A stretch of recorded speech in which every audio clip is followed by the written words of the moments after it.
Taiwan drills to involve civilian airports in keeping sea lanes open. U.S. Fed closing in on end-of-rate hiking cycle. China's deflation pressure builds as consumer prices falter.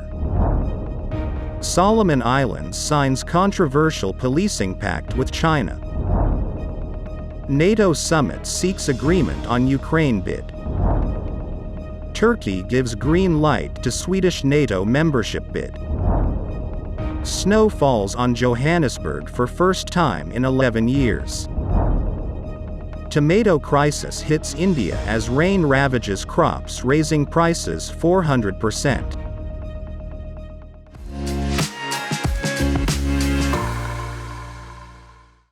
Hello, I'm Wade Lee. Thank you for joining us on Funday News. It is Wednesday, July 12th, and here are your top stories.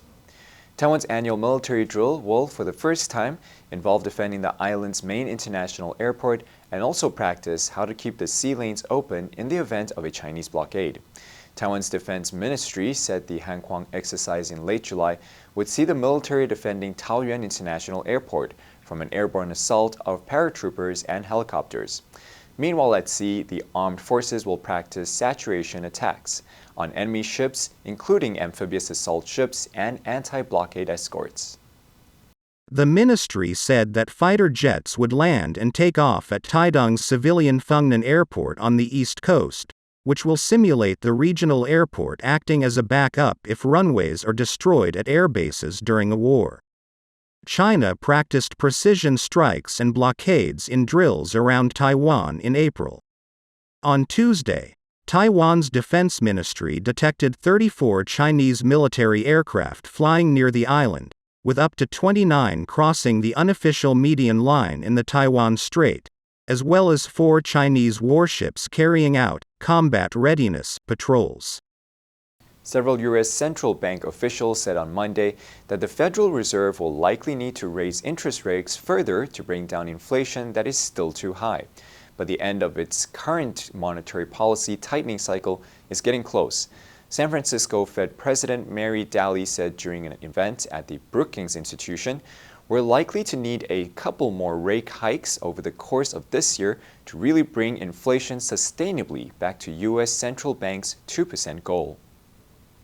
And one of the best tools that we as regulators have to help ensure banks meet their affirmative obligation to serve the credit needs of the communities in which they do business, including... Daly said while the risks of doing too little are still greater than those of overdoing it on rate hikes, the two sides are getting into better balance as the Fed nears the last part of its hiking cycle.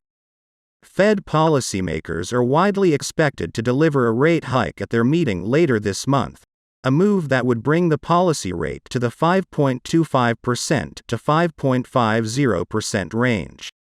Fed Vice Chair for Supervision Michael Barr said on Monday at a separate event, "We still have a bit of work to do, but I'll just say for myself, I think we're close." China's producer prices fell at their fastest pace in over 7 years in June, while consumer prices teetered on the edge of deflation. Generally, the worsening factory gate price deflation and the move by consumer prices towards deflation for the first time since February 2021 bode ill for China's economic growth. Economists at Barclays said in a research note, "We think the more challenging deflation environment and sharp slowdown in growth momentum support our view that the PBOC has entered a rate-cutting cycle." China last month cut policy rates to boost liquidity and vowed to take measures to promote household consumption. But the consumer price index was unchanged year on year, compared with the 0.2% gain seen in May. That dashed expectations for a 0.2% rise and was the slowest pace since February 2021. Hu Yuxiao, analyst at Shanghai Securities, said China's central bank is likely to cut lending rates further. Hu expects reductions in the reserve requirements ratio and interest rates in the second half. China and Solomon Islands have signed a deal on police cooperation as part of an upgrade of their relations to a comprehensive strategic partnership, 4 years after the Pacific country switched ties from Taipei to Beijing. The Police Cooperation Pact was among 9 deals signed as the Prime Minister of Solomon Islands, Manasseh Sogavare, met with Chinese Premier Li Qiang in Beijing. Sogavare arrived in China on Sunday for his first visit since the two countries struck a security pact in 2022. According to a joint statement released by China's official Xinhua news agency, China will continue to provide assistance to Solomon Islands to enhance its law enforcement capacity. According to Chinese state television, Sogavare also met China's President, Xi Jinping, on Monday afternoon, and the two agreed to establish a comprehensive strategic partnership. Sogavare will be in China until Saturday and is due to officially open his country's embassy in Beijing.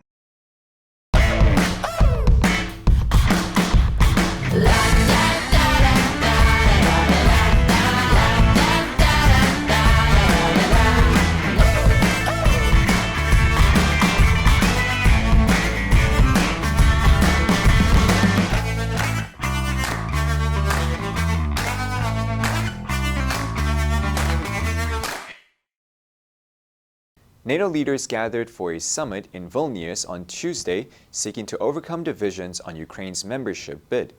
Diplomats said that differences were narrowing over Ukraine's push for NATO's membership. Ukrainian President Volodymyr Zelensky has been pushing NATO to give his country a clear pathway to membership in the summit communique so that it can join soon after the war is over. On Monday, Zelensky said, "We already understand the fact that Ukraine will be in the alliance." And let me also welcome President Niinistö, who have been at many NATO summits before. NATO Secretary General Stoltenberg said on Monday that he had proposed Ukraine could skip a membership action plan, a process for meeting political, economic, and military goals. Stoltenberg told reporters, "I am absolutely certain that we will have unity and a strong message on Ukraine." NATO members in Eastern Europe have backed Kyiv's stance, arguing that bringing Ukraine under NATO's collective security umbrella is the best way to deter Russia from attacking again. Turkish President Tayyip Erdogan on Monday agreed to forward to Parliament Sweden's bid to join the NATO military alliance, appearing to end months of drama over an issue that had strained the bloc as war raged in Ukraine.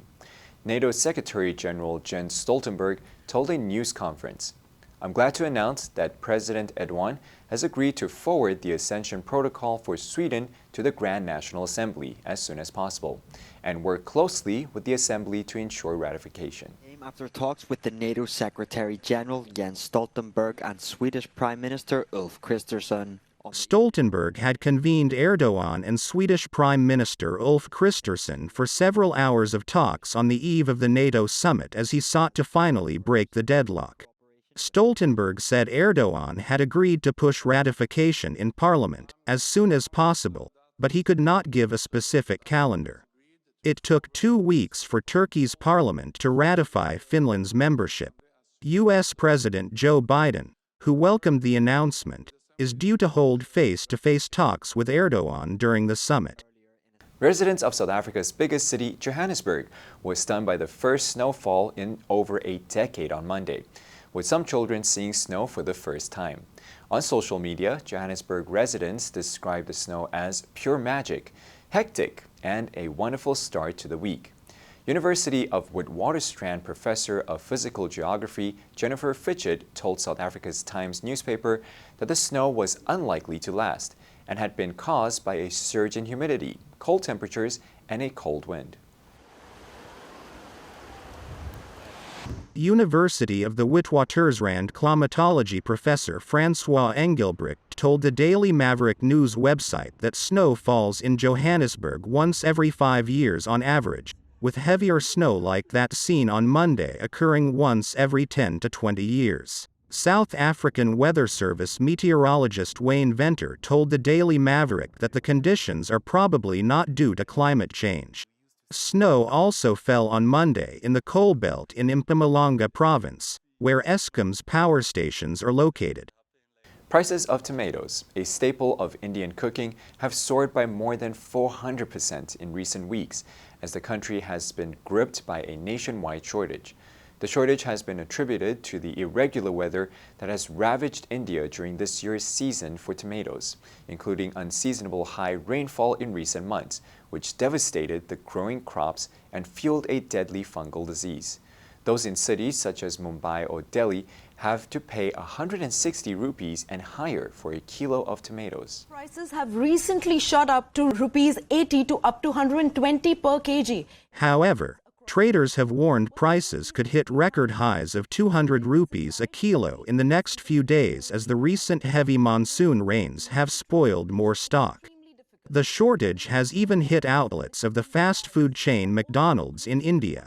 In branches of McDonald's across North, East and South India, signs were put up to state that tomatoes would no longer be put in burgers and other dishes.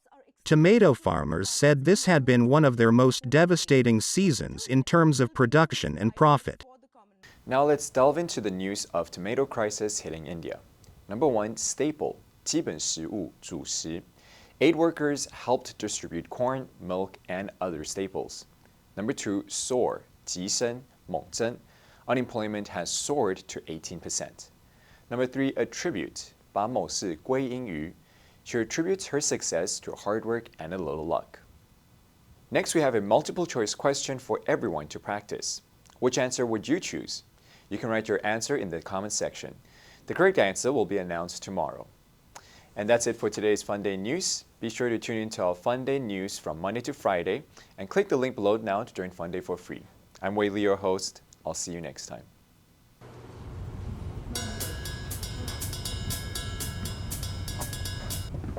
不好意思，哪边坐？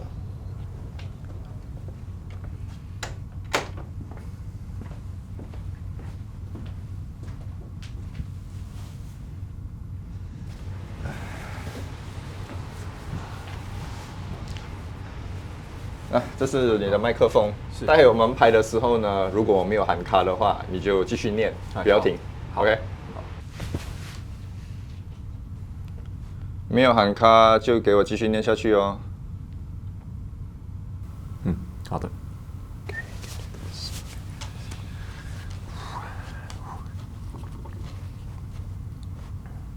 Hello, I'm Wade Lee. Thank you for joining us on Funday News. It is December 13th, and here are your top stories.